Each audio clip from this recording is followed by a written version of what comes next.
Electro Titan चमकते सफेद बाल और एक जाइंट जैसी ताकत के साथ इलेक्ट्रो टाइटन क्लैश एम्पायर की सबसे कम समझी गई व्हाइट मैजिकल एनर्जी को यूज करने वाली तीसरी कैरेक्टर है। अगर हम मैजिकल हीरोज को छोड़ दें तो इससे पहले सिर्फ मैजिकल आर्चर और सुपर आर्चर ही उस एनर्जी को यूज करना जानते थे, और वो भी सिर्फ थोड़ी पर बहुत ज्यादा ताकतवर मैजिकल एरोज बनाने के लिए। पर जब बात आती है इलेक्ट्रो टाइटन की, वो ना सिर्फ उस मैजिकल एनर्जी को बिजली में बदलती है, बल्कि उसमें से वो मिस्टीरियस ऑरा की एनर्जी इतनी ज्यादा है कि जब वो चलती है तो उसमें से वो एनर्जी हर जगह फैलती है, और उसकी ये एबिलिटी उसे क्लैश एम्पायर की कुछ सबसे ताकतवर ट्रूप में से एक बनाती है। पर अगर इलेक्ट्रो टाइटन से निकलता मैजिकल ऑरा सुपर आर्चर के ऑरा की तरह ही है, तो फिर इलेक्ट्रो टाइटन ने ऐसा क्या किया कि वो सेम एनर्जी को बिजली में बदल सकती है? वो इतने समय से कहाँ थी और वो इलेक्ट्रो टाइटन कैसे बनी? आइए जानते हैं इन सवालों के जवाब स्टोरी ऑफ इलेक्ट्रो टाइटन में। इलेक्ट्रो टाइटन की कहानी शुरू होती है आज से कई साल पहले एपिक मैजिक आइलैंड पर, एक जगह जो किसी समय पर मशहूर थी unique white magical aura use करने वाले लोगों के लिए। वो ऑरा क्लैश एम्पायर में सबसे कम समझी गई एनर्जी में से एक था, और कुछ का ऐसा मानना था कि वो ऑरा क्लैश एम्पायर की सभी मैजिक का सोर्स है।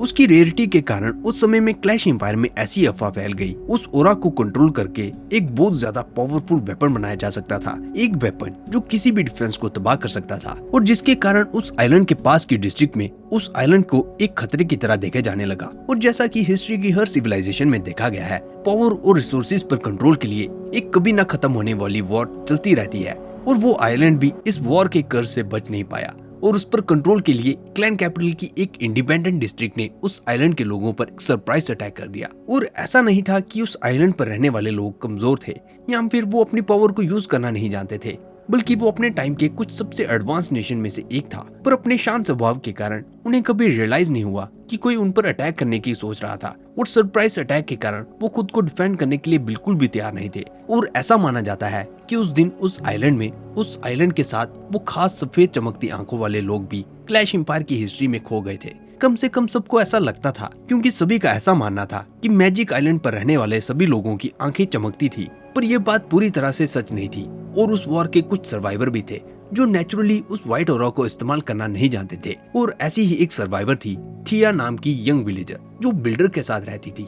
थिया को ये पता भी नहीं था कि उसका पास्ट क्या था, क्योंकि जब बिल्डर को वो मिली थी तब वो बहुत छोटी थी, और बिल्डर ने उसे तब से ही अडॉप्ट कर लिया था। वो दोनों देखने में बेशक मिलते नहीं थे, पर बावजूद उसके पूरी क्लैन कैपिटल में वो सबसे मशहूर बाप बेटी थे, जो सबसे तेज बिल्डिंग को कंप्लीट करने के लिए जाने जाते थे। और जैसे जैसे समय बीता, क्लैन कैपिटल के बिल्डर को पहले से भी ज्यादा बड़े प्रोजेक्ट मिलने लगे। वो बिल्डर के लिए एक अच्छी बात तो थी, पर वो प्रोजेक्ट छोटे बच्चों के लिए सेफ नहीं थे, जिसके कारण बिल्डर ने थिया को अपने साथ ले जाना बंद कर दिया। और ये बात थिया को भी उदास करती थी। वो समझती तो थी कि उसके पिता उसे घर रुकने के लिए क्यों कहते थे, पर क्योंकि वो उसके खेलने कूदने की उम्र थी, इसलिए वो घर पर रुकने की बजाय बाहर खेलने के लिए चले जाती थी। थिया जब भी अपने पिता के साथ होती थी तब सब उससे अच्छा व्यवहार करते थे और उन्हें बहुत से गिफ्ट भी देते थे। और यही सोचकर एक दिन थिया ने फैसला लिया कि वो पास के बाजार से कुछ खाने के लिए लाएगी और अपने पिता को लौटने पर उन्हें सरप्राइज देगी। थिया बहुत ज्यादा एक्साइटेड थी, पर जल्द ही उसका सामना रियलिटी से होने वाला था, क्योंकि बाजार की तरफ जाते समय रास्ते में उसने पाया सभी उसकी तरफ देख रहे थे। पर थिया ने महसूस किया कि वो वैसी लुक नहीं थी जैसी उसे उसके पिता के साथ चलने पर मिलती थी। थिया उसे इग्नोर करते हुए अभी चल ही रही थी कि तभी किसी ने उसकी ओर पत्थर फेंकते हुए कहा, चली जाओ यहाँ से, तुम हमारे लिए मनहूस हो। थिया को समझ नहीं आया कि कोई उसे ऐसा क्यों कह रहा था, पर क्योंकि वो पत्थर उसे नहीं लगा, उसने उसे इग्नोर करते हुए पास के फ्रूट स्टॉल से फ्रूट उठाने की कोशिश की। पर उसने पाया कि उसे पास में खड़े बारबेरियंस ने मना कर दिया। थिया ने उसे बताया कि वो ये अपने पिता के लिए लेना चाहती है, पर बारबेरियन ने उसे फिर मना कर दिया और उसे वहाँ से चले जाने के लिए कहा। थिया ने उसे गोल्ड से खरीदने की कोशिश भी की, पर एक बार फिर उसे मना कर दिया गया। उसने पूछने की कोशिश की कि वो उसे क्यों नहीं खरीद सकती, पर किसी भी जवाब की बजाय बारबेरियन ने उसे जेल में फेंक देने की धमकी दी। और यह सुनकर थिया डर गई और वो वापस अपने घर की ओर जाने लगी। पर वो अभी सिर्फ मुड़ी ही थी कि तभी अचानक से एक पत्थर उड़ता हुआ उसकी तरफ आया, और इस बार वो सीधा थिया के सर पर लगा, और सर पर पत्थर लगने के कारण थिया के सर से खून निकलने लगा। और जिसके बाद उसे नहीं पता कि वहाँ क्या हुआ। उसके हाथ से एक गोल्डन कॉइन जैसे ही नीचे गिरा, उसने अपने अंदर एक अजीब सी एनर्जी महसूस की जो बस फैलती ही जा रही थी। उसकी आंखें सफेद रंग से चमकने लगी, उसके आसपास जैसे बिजली की बारिश होने लगी। वो पूरी तरह से आउट ऑफ कंट्रोल बॉम्ब की तरह लग रही थी जो किसी भी पल फट सकता था। पर इससे पहले वहाँ कुछ होता, अचानक से वहाँ एक हीलिंग ऑरा की वेव आई, और अगली चीज जो थिया को याद थी वो थी कि उसने खुद को अपने घर में पाया, जहाँ एक रोब और हुड पहना बूढ़ा इंसान खड़ा था। उसने थिया को बताया कि सभी उसे शैडो वार्डन कहते हैं और उसे खुशी है कि वो उसे यहाँ मिली। थिया ने घबराते हुए पूछा कि वो यहाँ क्यों है। शैडो वार्डन ने उसे कहा, सुनो बच्ची, इस दुनिया में बहुत सी चीजें फेयर नहीं है और तुम में एक टैलेंट है जो ताकतवर लोग कभी नहीं चाहेंगे कि सबके सामने आए। थिया ने कहा, मुझे कुछ समझ नहीं आ रहा कि तुम क्या कह रहे हो, मुझे अपने पिता के पास जाना है। शैडो वार्डन ने कहा कि घबराओ मत, मैं तो यहाँ बस एक मिथिकल बर्ड की तलाश में आया था और वो वैसे भी यहाँ से जा रहा है, पर जाने से पहले वो उसे इतना जरूर बताना चाहेगा कि जिसे वो अपना पिता कह रही है, कि क्या कभी तुम्हें उसने बताया कि क्यों तुम उसकी तरह नहीं दिखती, या फिर क्यों आज डिस्ट्रिक्ट में तुम्हें उस अजीब नजरों से देखा जा रहा था, और क्या तुम जानती हो कि वो एनर्जी क्या थी जो तुमने आज महसूस की।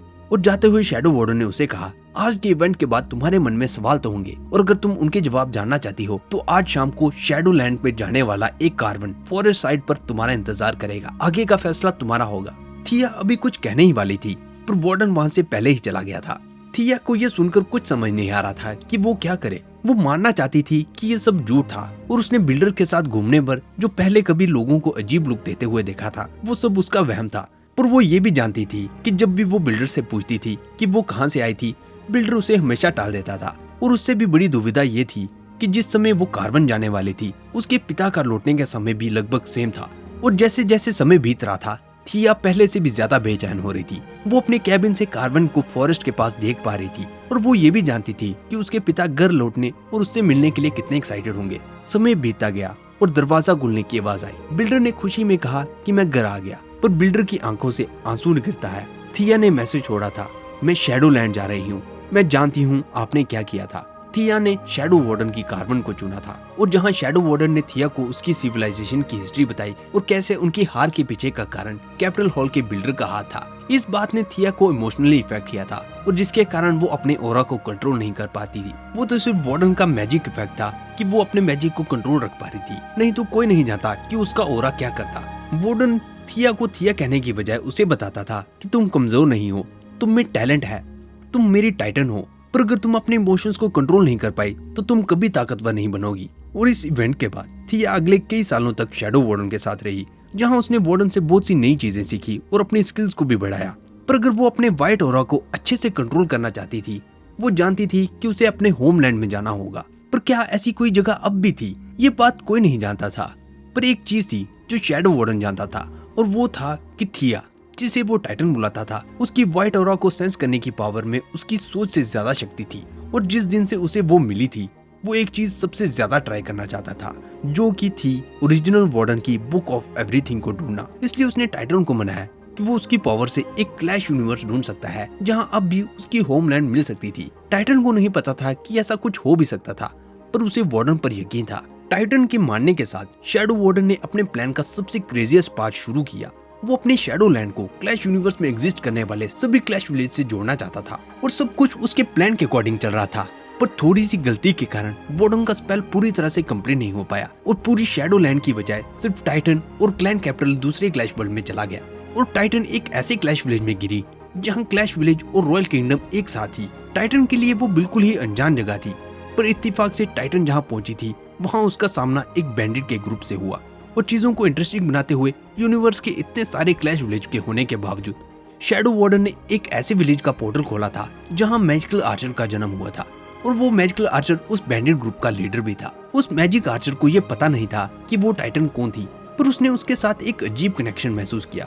मैजिक आर्चर ने उससे पूछा कि उसके आसपास ये अजीब सी एनर्जी क्या थी। टाइटन पहले तो कंफ्यूज थी क्योंकि वो भी मैजिक आर्चर में बहुत ज्यादा वाइट ऑरा को महसूस कर रही थी, पर फिर उसे समझ आया कि शायद ऐसा हो सकता है कि वो अपनी आइडेंटिटी छिपा रहा हो। इसलिए उसने मैजिकल आर्चर को कहा कि वो भी उसकी तरह है, जिसके जवाब में मैजिकल आर्चर ने एक एरो बनाते हुए उससे पूछा कि क्या वो कोई स्पाई है।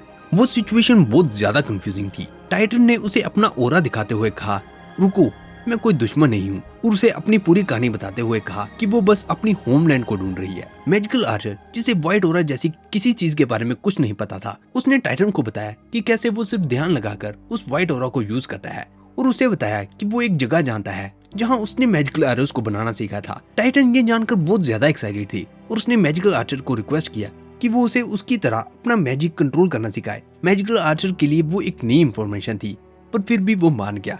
जिसके बाद टाइटन ने अगले कई सालों तक मैजिकल आर्चर के साथ सीक्रेटली अपने दिमाग को शांत करना सीखा। वो कभी भी उसे पूरी तरह से कंट्रोल नहीं कर पाई, पर मैजिकल आर्चर ने उसे समझाया कि इसमें कुछ भी गलत नहीं है कि वो उसे कंट्रोल नहीं कर पा रही, और उसे समझाया कि वो पावर उसका पार्ट है और उसे रेजिस्ट करने की बजाय उसे फ्रीली मूव करने देना चाहिए। और जिसके बाद टाइटन ने अपनी पावर को कंट्रोल करने की बजाय उसे फ्रीली बहने दिया, और इसका जो रिजल्ट था उसे देखकर मैजिकल आर्चर भी शॉक था।